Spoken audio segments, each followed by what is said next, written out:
తెలిసిన వారు చెప్పండి.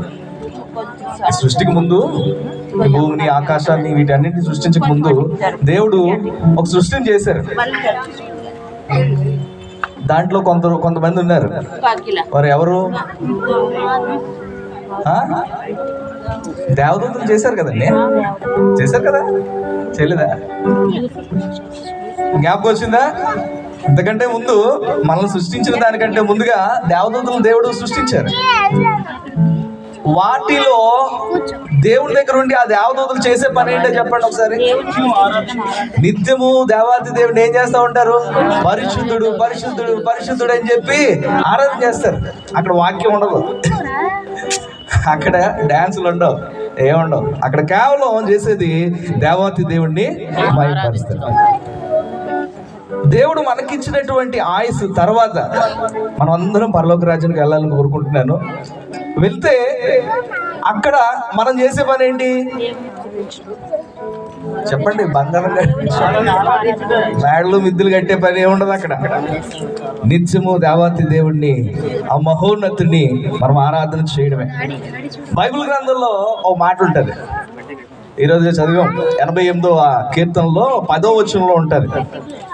ఏంటో మాట తెలుసా? ఎవరైనా చదువుతారా ఒకసారి? మృతులకు నీవు అద్భుతములు చూపెదవా? మృతులకు నీవు అద్భుతములు చూపెదవా? ప్రేతలు లేచి నిన్ను స్తుతించెదరా? ప్రేతలు నిన్ను లేచి స్తుతిస్తారా? సమాధిలో నీ కృపను ఎవరైనా వివరించురా? చూసారా? మృతులు దేవునిని స్తుతించలేరు. మరి ఎవరు స్తుతిస్తారంటే నువ్వు, నేను, మనమందరం కూడా దేవాతి దేవుని స్తుతించవలసిన వారమేనా? దేవునికి స్తోత్రం. కాబట్టి ప్రియమైన బిడ్డలారా, ముందు దేవుని స్తుతించారు, మన తర్వాత కూడా చేయాల్సింది నిత్యము దేవుని స్తుతించడమే.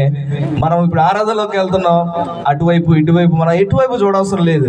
మనసు పూర్తిగా దేవుడు కోరుకునేది నీ హృదయాన్ని. దేవుడు అంటున్నాడు, నీ పూర్ణ హృదయంతో దేవాతి దేవుడిని ఆరాధన చేయమంటాడు. మనసు పూర్తిగా, ఎవరి కోసం ఆలోచించకుండా ఏదో పెదాలతో చేస్తున్నాము, చెప్పారు కదా చేద్దాం, ఇలా కాకుండా దేవాతి దేవుని మన మనసు పూర్తిగా దేవుని ఆరాధిస్తే దేవుడు అదే కోరుకుంటున్నాడండి.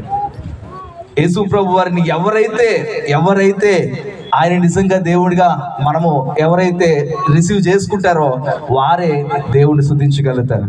యెరూషలేము అంతా ఉంది, కానీ దేవుణ్ణి స్తుతించిన వారు ఎవరో తెలుసా? మొదట జ్ఞానులు వచ్చారండి. ఎక్కడి నుండి వచ్చారు? తూర్పు దేశం జ్ఞానులు వచ్చారు. యెరూషలేములో ఉన్న వారు ఎవరో కూడా యేసు ప్రభువుని వాళ్ళకి తెలిసినా కూడా తర్వాత వాళ్ళు శాస్త్రులు, పరిశీలన అందరూ చూసుకున్నారు బెత్లెహేములో పుడతారని.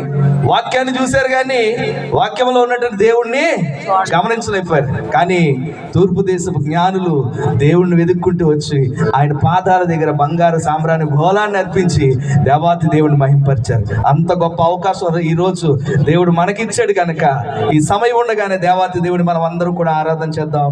ఇచ్చిన మాటలు దేవుడు దీవించును గాక. ఆమేన్. చప్పట్లు కొడుతూ దేవుని మహిమపరుచుకుందాం.